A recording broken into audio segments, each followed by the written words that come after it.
Throughout his public life, President Bill Clinton has made a great effort to credit teachers.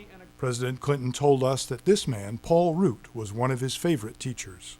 Young Bill Clinton was in Mr. Root's 10th grade world history class, the honors section, at Hot Springs High School in Hot Springs, Arkansas. Don't be cruel. Bill Clinton attended public schools from 4th grade through high school down south during President Kennedy's New Frontier days.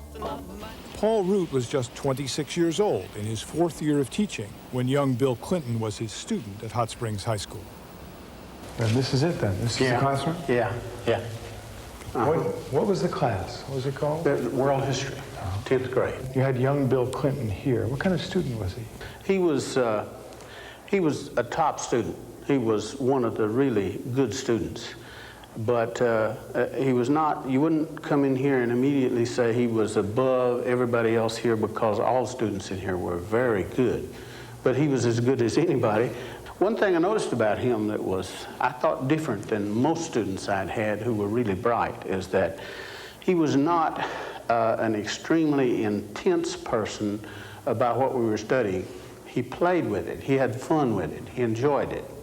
For example, one of the assignments that I gave him in this class was to read Animal Farm.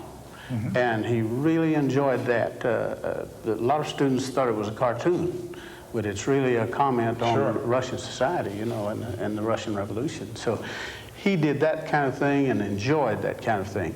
It appeared to me he really enjoyed life. He was involved in all kinds of activities.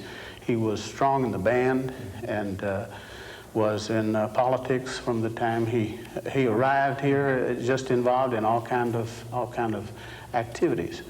When Clinton was elected governor of Arkansas in 1982, the tables turned. The teacher became the student. Dr. Root went to work for the governor in the state's education department.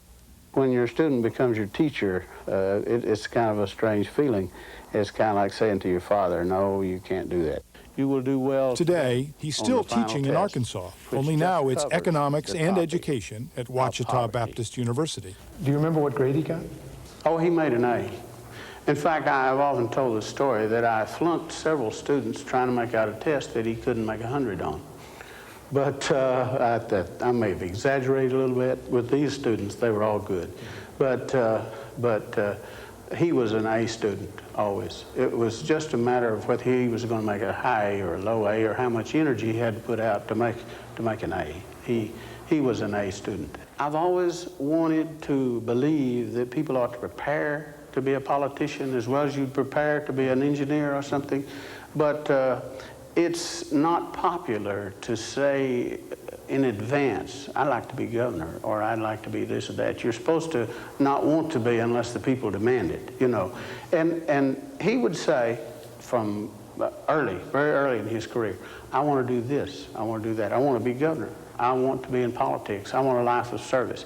He's the only student I ever had who would talk about that openly. The assistant principal here, Ms. Johnny Mae Mackey, said at that time, he'll be president someday. Paul Root retired from Ouachita Baptist University in the spring of 1998. After Hot Springs High School, Bill Clinton went to Georgetown University, where he won a Rhodes Scholarship to study at Oxford, and then to Yale Law School.